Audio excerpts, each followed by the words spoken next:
Welcome back, friends. Here I comes with a new sets of MCQ. So let's start with today's first question.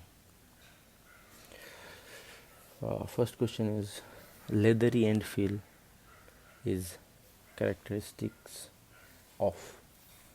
So what will be the answer?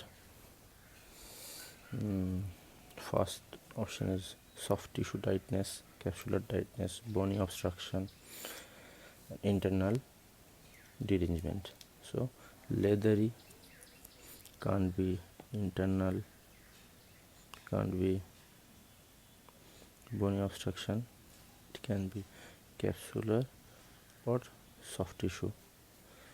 Soft tissue is under capsular is one of the types of soft tissue. So then the more accurate answer will be the option B, capsular tightness. So next question, the end feel of loose body inside the joint. Here in the book the answer given is wrong. Sorry for the interruption, guys. In the book the answer is given leathery, but the actual answer will be the hard.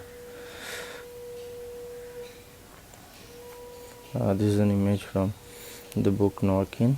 So loose body inside the joint is under the hard end feel. Okay,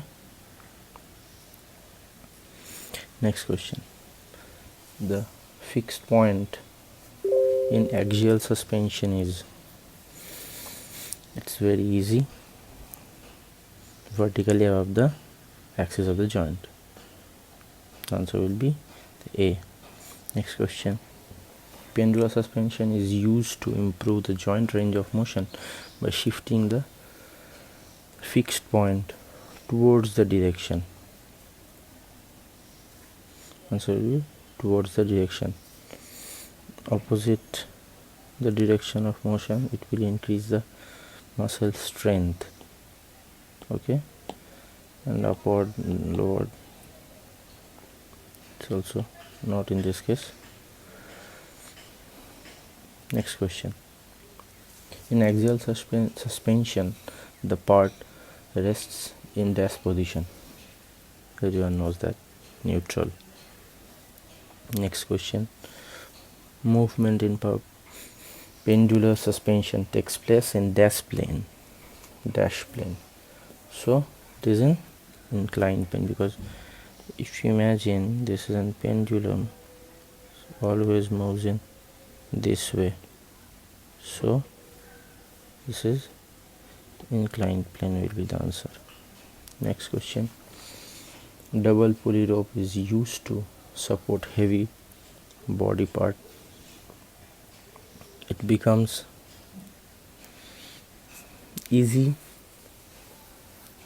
to elevate the part by pulling the wooden cleat down.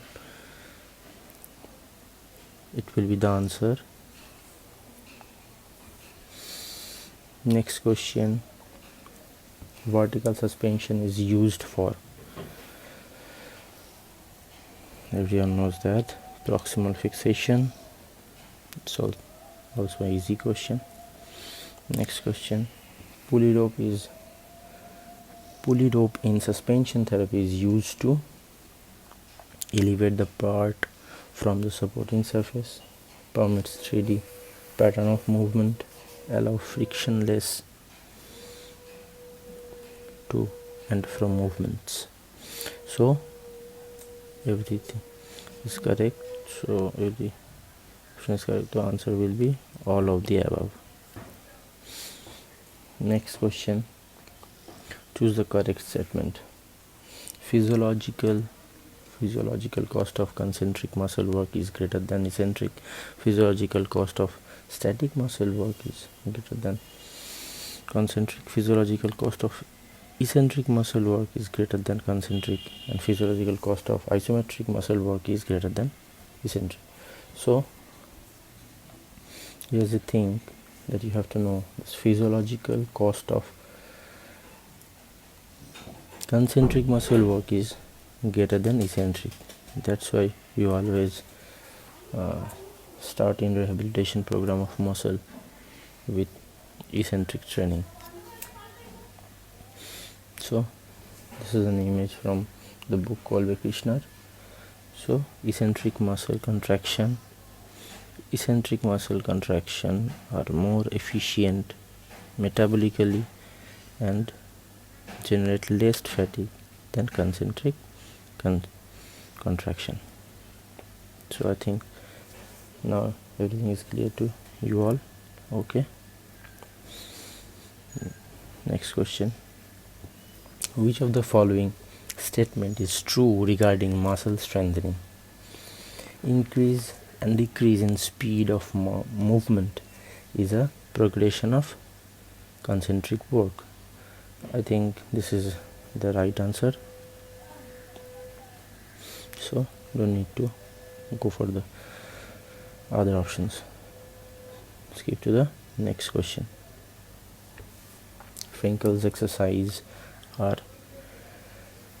devised to improve coordination by the use of sight, sound and touch in case of ataxia due to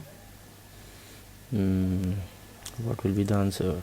The answer will be loss of kinesthetic sensation. Next, progression of Frankel's exercise is made by alteration of speed, quick to slow, range, wider to smaller, complexity of exercise, all of the above. All of the above will be the answer. Now I have an announcement, friends. If any one of you think that any answer is wrong, please correct me in the comment section. Okay, next question. For the recovering muscles, concentric exercises are given before eccentric. I discussed this one. The answer will be eccentric exercises given before concentric. We believe that's correct answer.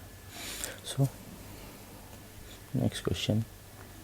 PNF was developed by, this is a thing that I was previously thought that the answer was wrong, but when I search that PNF was initially developed by Hermann Kabart and Knott in 1940. After that, Norton was developed it in a good manner in 1970. Okay, so the answer will be A, Kabart and Knott. So this is an image